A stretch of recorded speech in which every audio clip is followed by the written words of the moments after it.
સવાલ તો પૂછાશે જ. જનતાના હિત માટે પૂછાશે, સત્તાની મનમાનીથી કરેલા અન્યાય માટે પૂછાશે જ. જનતા અને વિપક્ષને જવાબ ન આપવા પર પૂછાશે, સવાલ તો પૂછાશે જ. જનતાએ આપેલા મતનો અધિકાર માંગવા પૂછાશે, સત્તાએ કરેલા ભ્રષ્ટાચાર પર પૂછાશે જ. સત્તાની આળસુ નીતિ પર પૂછાશે, સવાલ તો પૂછાશે જ.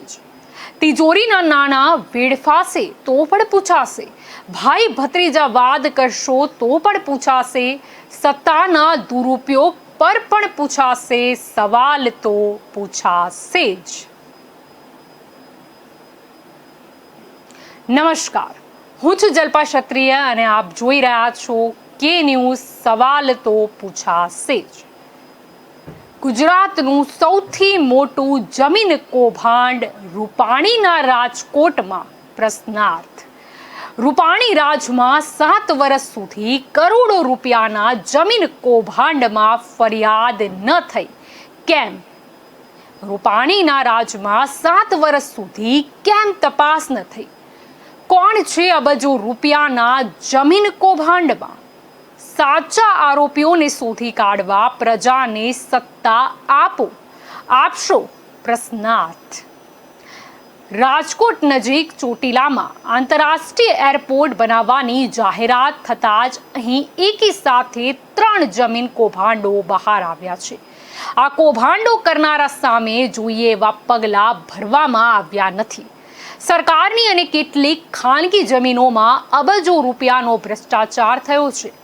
ગુજરાતનો કદાચ આ સૌથી મોટો ભ્રષ્ટાચારનો ગુનો એક જ સ્થળે બની શકે તેમ હોવા છતાં જાણીતા રાજકીય કારણોસર તેના પર ઠંડુ પાણી રેડી દેવામાં આવે છે. સ્થાનિક એવી ચર્ચા છે કે આ કૌભાંડ કરાયા અને તેમાં આકરા પગલાં ન લેવાયા, તેની પાછળ ગાંધીનગર અને દિલ્હીના નેતાઓ આંખ બંધ કરીને પીઠ થાબડી રહ્યા છે. રાજકોટ અને સુરેન્દ્રનગર જિલ્લાની હદ પર ચોટીલા પાસે આંતરરાષ્ટ્રીય એરપોર્ટ બની રહ્યું છે. હીરાસર પાસે જમીન સંપાદન અને વડાપ્રધાનના હસ્તે ખાતમુહૂર્ત પણ કરવામાં આવ્યું હતું. હીરાસર એરપોર્ટને લગતા તમામ અંતરાયો દૂર કર્યાની જાહેરાત ખુદ મુખ્યમંત્રીએ કરી હતી. તો પછી આવા જમીન કૌભાંડ કોના ઈશારે થયા હતા? પ્રશ્નાર્થ. સવાલ તો પૂછાશે જ. હવે જોઈએ તો ચોટીલાના 3 અધિકારીઓએ સરકારી જમીન બારોબાર વેચી દીધી હતી. 16 એપ્રિલ 2021માં વધુ એક જમીન કૌભાંડ બહાર આવ્યું છે. મેવાસા શેખલિયા ગામની 317 હેક્ટર સરકારી વીડીની જમીન બોગસ પત્ર બનાવીને વેચી મારવામાં આવી છે. આ જમીન ખાનગી વ્યક્તિ નામે કરી દીધાનો પર્દાફાશ થયા બાદ 3 અધિકારીની સંડોવણી બહાર આવી છે. ત્યારે પ્રશ્ન થાય છે કે આ ખાનગી લોકો કોની સાથે ગરોબો રાખે છે? સવાલ તો પૂછાશે જ. મેવાસાની સર્વે નંબર 136ની 298.44.30 હેક્ટર જમીન છે. શેખલિયા ગામની સર્વે નંબર 42ની 28.35.84 હેક્ટર જમીન છે. આમ કુલ 317 હેક્ટર જમીનના ખોટા કાગળો ઊભા કરાયા છે. અહીં એરપોર્ટ બની રહ્યું હોવાથી 1 હેક્ટર જમીનનો ભાવ 1 કરોડ રૂપિયા ખાનગીમાં બોલાઈ રહ્યો છે, પણ દસ્તાવેજ નીચે થઈ રહ્યા છે. નિયમોનું ખોટું અર્થઘટન કરીને જમીન ફેરફારની નોંધને 3 અધિકારીઓએ મંજૂર કરીને આ કૌભાંડ કર્યું છે. સરકારના જમીનના ભાવ જંત્રી મુજબ 5.40 કરોડનું સરકારને નુકસાન કર્યું છે. આ અધિકારીઓએ પોતાના હોદ્દાનો દુરુપયોગ કર્યો છે. 3 અધિકારીઓ સામે સુરેન્દ્રનગર લાંચ રૂશ્વત વિભાગ સમક્ષ ચોટીલાના નાયબ કલેક્ટર આરબી અંગારીએ ફરિયાદ નોંધાવી છે. ત્યારે પ્રશ્ન થાય છે કે આટલું મોટું કૌભાંડ થઈ જાય અને મુખ્યપ્રધાન વિજય રૂપાણીને ખબર પણ ન પડે, તે કેવું રાજ? સવાલ તો પૂછાશે જ. આ તપાસ રાજકોટ એસીબીના મદદનીશ નિયામક એપી જાડેજા પાસે રહી છે. આ બનાવની તપાસમાં ગાંધીનગરના મોટા માથાના નામો ખુલવાના હતા પણ ખુલ્યા નથી. ચોટીલામાં સૌરાષ્ટ્ર સૌથી મોટું એરપોર્ટ બની રહ્યું છે. હવાઈ મથક બનવાની જાહેરાત બાદ જમીનની કિંમત કરોડોની થતા અધિકારીઓએ તેમાં મોટો ભ્રષ્ટાચાર કર્યો છે. નામ અધિકારીઓના છે, પણ કાળા હાથ કરનારા બીજા હોવાનું લોકો માની રહ્યા છે. ત્યારે પ્રશ્ન થાય છે કે કોણ છે? સવાલ તો પૂછાશે જ. મેવાસા અને શેખલિયાની વીડીની જમીન બાબતે 5 જૂન 2014 જમીન સુધારણા કચેરીના નામે બોગસ સરકારી પત્ર બનાવાયો હતો. આ પત્ર બોગસ છે તે બાબત આરોપી અધિકારી જાણતા હતા, છતાં તેને સાચો ઠેરવીને વીડીની જમીન વેચી દીધી હતી. 350 થી 400 કરોડના જમીન કૌભાંડમાં ચોટીલાના તત્કાલીન મામલતદાર PR જાની છે, જેઓ નવસારીમાં ચૂંટણી અધિકારી તરીકે ફરજ બજાવે છે. PR જાનીએ જેલમાંથી જામીન માટે અરજી કરી હતી. 12 જૂન 2021માં તેમની જામીન અરજી ફગાવી દેવામાં આવી હતી.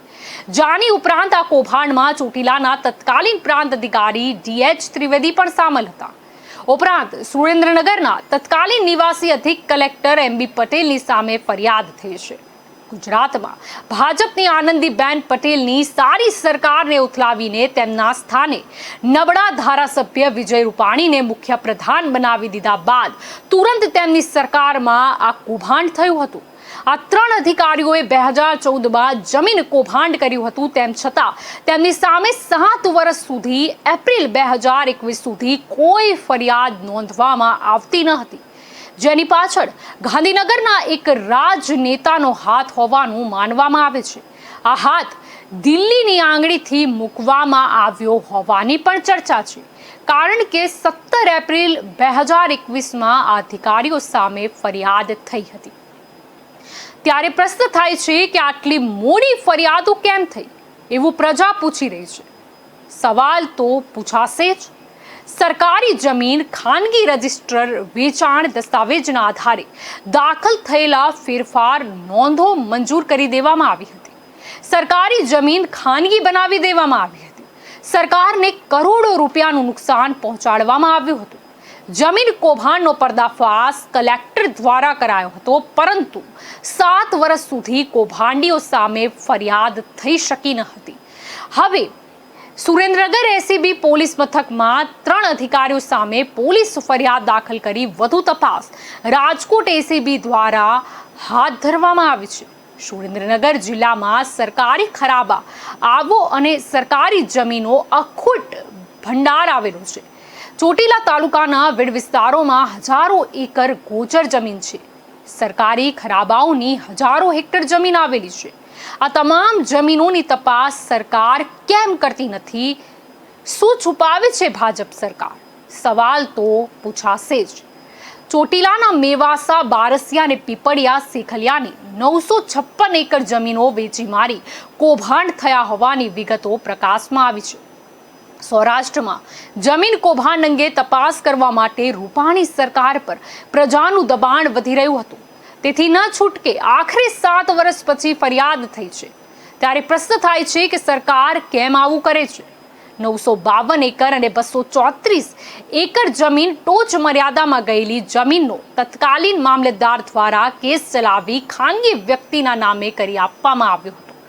1976-77ની સાલમાં આ જમીન ફાજલ થયેલી હતી, જે ટોચ મર્યાદામાં પ્રજાહિતના કાયદામાં સરકાર હસ્તક લઈ જવામાં આવી હતી. જમીનના રેકોર્ડ શોધી કલેક્ટર ઓફિસની સ્પેશિયલ RRની ટીમ દ્વારા તપાસ શરૂ કરવામાં આવી હતી. ટોચ મર્યાદાની જમીન જૂની શરતમાં ફેરવી શકાતી નથી, છતાં ફેરવી દેવામાં આવી હતી. ચોટીલા તાલુકાની જમીન સુરેન્દ્રનગર જિલ્લામાં આવતી હતી, તેમ છતાં હિરાસર ગામની જમીનને મુખ્યપ્રધાન વિજય રૂપાણીના જિલ્લા રાજકોટમાં ભેળવવામાં આવી હતી. આવું કેમ કરાયું હતું તે પ્રજાના મનમાં શંકા ઊભી કરે છે. ઇન્ટરનેશનલ એરપોર્ટની પાછળ જ મેવાસા ગામની આ જમીન આવેલી છે. એગ્રીકલ્ચર લેન્ડ સીલિંગ એક્ટ હેઠળ 1976માં ખાલસા થયેલી કુલ 1200 એકર જમીન છે. આ જમીનને ખાનગી ઠેરવી દેવામાં આવી હતી. બામણ બોર જીવાપરની 324 એકર જમીન કલેક્ટરે ખાલસી કરાવી હતી. 25 ફેબ્રુઆરી 2020માં સર્વે નંબરની વેચાણની 15 નોંધને કલેક્ટર રેમ્યા મોહને રદ કરી દીધી હતી. આ જમીન 11 જમીનદારોને વેચી નાખી હતી. એ જમીનદારોનું શું થયું તે તો કહો, કારણ કે હવે સવાલ તો પૂછાશે જ. ત્રણેય અધિકારીઓની ધરપકડ કરી હતી. સરકારે જમીન કૌભાંડ સબબ ત્રણેય અધિકારીઓને સસ્પેન્ડ કર્યા હતા. તેમની સામે ખાતાકીય તપાસ કેમ થતી નથી? સવાલ તો પૂછાશે જ. ચોટીલાના મામલતદારે સુપ્રીમ કોર્ટના હુકુમનું ખોટું અર્થઘટન કરી રામ નાનજી ખાચરને વધારાના 6 યુનિટ ફાળવી કુલ 324 એકર જમીન રામ નાનજીના વારસોના નામે દાખલ કરવાનો હુકમ કર્યો હતો. આટલી મોટી જમીન એક નાના મામલતદાર આપી દે એવું ગુજરાતના લોકો માનવા તૈયાર નથી. આખો કેસ કેમ લોકપાલ સમક્ષ લઈ જવામાં આવતો નથી? કારણ કે હવે સવાલ તો પૂછાશે જ. આ હુકમના આધારે રામ નાનજી ખાચરના પરિવારે વીડીની જમીન વેચી નાખી હતી. બામણબોરમાં આવેલી નાનજી રાજેશ રામજી ઉમેદ ધાંધલ જસુ ધાંધલના નામે જમીન કરી દેવામાં આવી હતી. જીવાપર ગામમાં આવેલા નાનજી પંકજ નાનજી ઘડિયાના નામે જમીન કરી આપવામાં આવી હતી. હવે જોઈએ બીજું જમીન કૌભાંડ અનિલ અંબાણીને કામ. રાજકોટ પાસેના બામણબોર ખાતે નવું હવાઈ મથક બનાવવા માટે અનિલ અંબાણીની કંપનીને કામ સોંપવામાં આવ્યું છે. જ્યાં હવાઈ મથક બની રહ્યું છે તેની બરાબર બાજુમાં હોટલ બની શકે એવી ચાંદીની પાટની કિંમત જેવી 200 કરોડની 520 એકર સરકારી જમીન માત્ર 11 કરોડમાં રાજકીય મળતિયાઓને આપી દેવામાં આવી છે. આમ પ્રજાના રૂપિયા 100% ભ્રષ્ટાચારમાં જઈ રહ્યા છે. બામણબોર જીઆઈડીસી અને હવાઈ મથક નજીક જસદનના એક વ્યક્તિને આ જમીન આપી દેવામાં આવી છે. ત્યારબાદ તુરંત તે જમીન રાજકોટના કેટલાક રાજકીય મળતિયાઓને આપવામાં આવી છે. જમીન સરકારી ખરાબાની છે. જમીન ખરીદનારાઓ રાજકોટના જ કેમ છે? શું મુખ્ય પ્રધાન રાજકોટના છે? એટલે પ્રશ્નાર્થ. કારણ કે હવે સવાલ તો પૂછાશે જ. ચોટીલાના ધાડવી નામના મામલતદારને ઉચ્ચ અધિકારીએ જમીન આપી દેવા માટે દબાણ કર્યું હતું. આવું દબાણ કરનારા કોણ હતા તે આજ સુધી બહાર આવ્યું નથી. ગુજરાતના સૌથી મોટા જમીન કૌભાંડમાં કોંગ્રેસના ધારાસભ્યોની તપાસ સમિતિ કેમ બનાવવામાં આવતી નથી? કારણ કે હવે સવાલ તો પૂછાશે જ. હવે પ્રશ્ન છે કે કોંગ્રેસ કેમ ચૂપ છે? નોંધ નંબર 1907 થી 1909 અને 1914 થી 1913ની 30ની જમીન વિવાદમાં હતી. સરકાર સમક્ષ તે અંગે નિર્ણય લેવાનો હતો. 1957માં જસદનના હકુક ખોડા ખાચર જે ત્યારે 2 વર્ષની ઉંમરના હતા તેને નિયમ ભંગ કરીને વેચાણથી આપી દેવામાં આવી હતી. વર્ષો જૂના સ્ટેમ્પ પેપર પર તાજું લખાણ થયું હતું જેની નોંધણી પણ થઈ નથી, જેની તપાસ ફોરેન્સિક સાયન્સ લેબ દ્વારા કરવામાં આવી નથી. જમીન ટોચ મર્યાદા ધારા હેઠળ 54 એકરથી વધુ જમીન રાખી શકાતી નથી. તેમ છતાં ખાચર પાસે 520 એકર જમીન કઈ રીતે રહી હશે એ તપાસનો વિષય છે.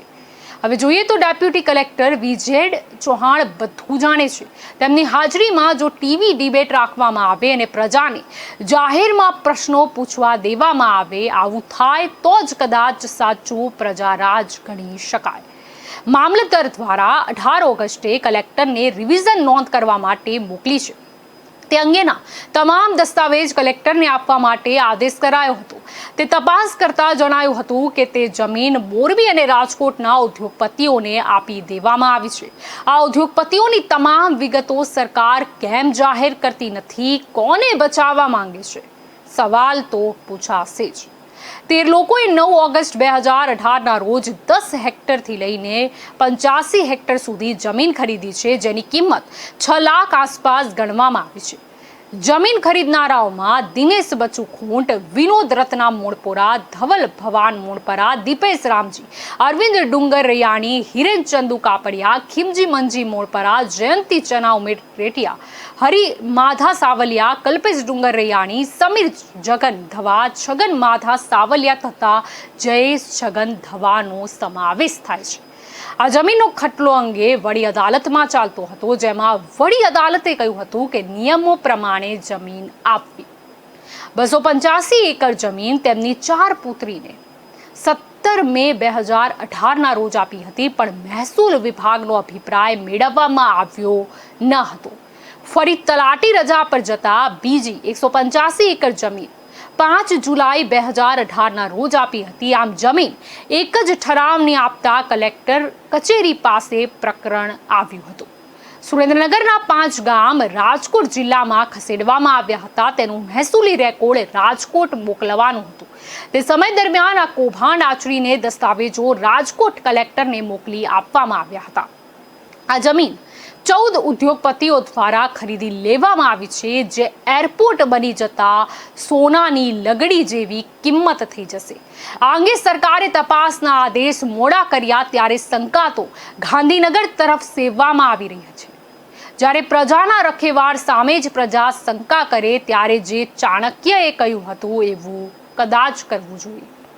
હવે જોઈએ ત્રીજું જમીન કૌભાંડ.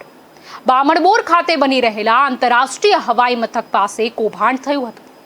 બામણબોર તેમજ જીવાપર ગામે 280 કરોડની 400 એકર જમીન ખાનગી ઠેરવી દેવાના ચોટીલાના તત્કાલીન મામલતદારે આપેલા હુકમને રાજકોટ જિલ્લા કલેક્ટર ડોક્ટર રાહુલ ગુપ્તાએ રિવિઝનમાં લઈ પક્ષકારોને નોટિસ કાઢી સમન્સ પાઠવી મનાઈ હુકમ આપ્યો હતો. જમીન ટોચ મર્યાદા હેઠળ ફાજલ કરવાની જમીન લોકોના ખાતે કરી દીધી હતી.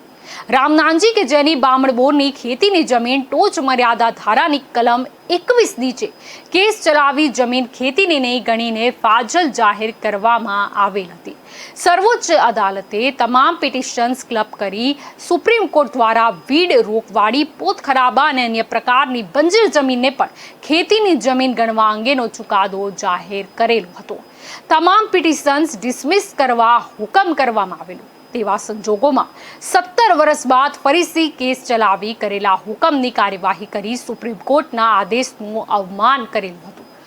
ગુજરાત ખેત જમીન ટોચ મર્યાદા ધારા મુજબ બહેનો દીકરીઓને યુનિટ મળવા પાત્ર નહીં હોવા છતાં તેઓને યુનિટ આપી કાયદાકીય અધિકાર બહારનું આચરણ કરેલું છે. રાજકોટના નવા એરપોર્ટને અડીને 700 એકર જમીનના તમામ કેસો રાજકોટ જિલ્લા કલેક્ટરે રિવિઝનમાં લઈ નોટિસો કાઢી સુનાવણી નક્કી કરી છે. ALC રેકોર્ડ્સ ઓફ રાઇટ્સ સહિતના તમામ કાયદાઓનું ઉલ્લંઘન થયું છે. ચોટીલા તાલુકા મામલતદારે વર્ષ 2017માં 700 એકર જમીન ટોચ મર્યાદા ધારા હેઠળ સુપ્રીમ કોર્ટમાંથી રિમાન્ડ થઈને આવ્યા બાદ તત્કાલીન ચોટીલા મામલતદારે આ કેસો ચલાવી જે ચુકાદા આપી 700 એકર જમીન ગીરા સદારને આપી દીધી હતી. ચુકાદામાં કોઈ સ્પષ્ટતા એટલે કે ALC એક્ટ તેમજ રેકોર્ડ્સ ઓફ રાઇટ્સનો ઉલ્લેખ કર્યો નથી. માત્ર ને માત્ર કેસનું વિવરણ કરીને ગીરા સદારને જમીન આપી દીધી છે. ચુકાદામાં અનેક વિસંગતતા બહાર આવી છે. હિરાસર એરપોર્ટ નજીકની લગડી જેવી જમીન ખાતે થયા બાદ વેચાણ થયું હતું. બામણબોર અને જીવાપર ગામે ગીરાસદારની 700 એકર જમીન ખેત જમીન ટોચ મર્યાદા ધારા હેઠળ ખાલસા કરવા પાત્ર હોવા છતાં તત્કાલીન ચોટીલા મામલતદારે સુપ્રીમ કોર્ટમાંથી કેસ રિમાન્ડ થયા બાદ ગીરાસદારના ખાતે જમીન દાખલ કરી હતી. ગીરાસદારને ખાતે થયેલી જમીન બાદ આ જમીન ગીરાસદાર દ્વારા વેચાણ કરી દેવામાં આવી હતી. તેના વેચાણ દસ્તાવેજો કરવામાં આવ્યા નથી. હવે જોઈએ તો એક કૌભાંડ પર બીજું કૌભાંડ.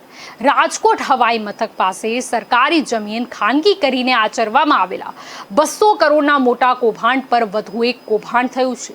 800 એકર જમીન ખરીદીને તેના પર બેંક લોન લઈ લેવામાં આવી છે. તેથી સરકારની આ જમીન પર વધુ એક કૌભાંડ થયું છે.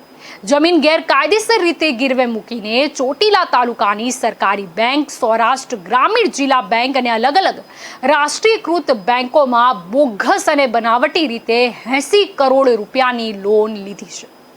550 એકર જમીન પર લોન લીધી છે. મહિદડ ગામની 210 એકર તેમજ 300 એકરની અન્ય જમીન માર્ગેજ કરવામાં આવી છે. બેંકો દ્વારા આસામીઓને લોન પણ આપી દેવામાં આવી છે. ચોટીલા પંથકની કૌભાંડવાળી જમીન ઉપર ચોટીલાના બદલે ગોંડલની એક બેંકમાંથી પણ કરોડો રૂપિયાની લોન લેવામાં આવી છે અને આ લોનમાં પણ શંકાસ્પદ વ્યવહારો થયાનું કહેવાય છે. સરકારી વીડીને કે બેડની જમીન વેચાતી લેવા માટે કલેક્ટર પાસેથી મંજૂરી લેવાની હોય છે તેમ થયું ન હતું અને જમીન કૌભાંડ થયું હતું. ખેત જમીન ટોચ મર્યાદા કાયદા 1960માં એક્ટ 1974થી કરેલા સુધારા બાદ બામણબોર જીવાપર ગામની કુલ 380.20 એકર જમીન મામલતદાર અને કૃષિ પંચ ચોટીલાએ ગત 30 નવેમ્બર 19માં 88ના હુકમથી ફાજલ જાહેર કરી હતી. સુપ્રીમ કોર્ટ આ બાબતે સરકારની તરફેણમાં નિર્ણય કર્યો હોવા છતાં આદેશોનું ખોટું અર્થઘટન કરી જમીન આપવાનો ગેરકાયદેસર હુકમ કરવામાં આવ્યો હતો. હુકમની સરકારની પરવાનગી મળે તે પહેલા જ ખાનગી લોકો કેટલીક જમીનમાં પ્લોટિંગ પાડી બિનખેતી કરી હતી. ત્યારે પ્રશ્ન થાય છે કે રૂપાણીના રાજમાં આ જમીન કૌભાંડ થઈ રહ્યું છે, પરંતુ યોગ્ય તપાસ કેમ કરવામાં આવતી નથી? પ્રશ્નો ઘણા છે અને સવાલ તો હવે પૂછાશે જ. તો આજના કાર્યક્રમ સવાલ તો પૂછાશે જમાં સવાલ એ જ હતો કે કરોડો રૂપિયાનો જમીન કૌભાંડ કરવામાં આવે છે, પરંતુ મુખ્યપ્રધાન મૌન કેમ છે? શું તેમને આ જમીન કૌભાંડ દેખાતું નથી, અથવા તો તેમને તપાસ કરવી નથી કે શું? હવે આ જે જમીન કૌભાંડ છે તેની યોગ્ય તપાસ થાય એ જ પ્રજાની માંગણી છે. તો સવાલ તો પૂછાશે જમાં અત્યારે બસ આટલું જ. વધુ સમાચાર માટે આપ જોતા રહો કે ન્યૂઝ. નમસ્કાર.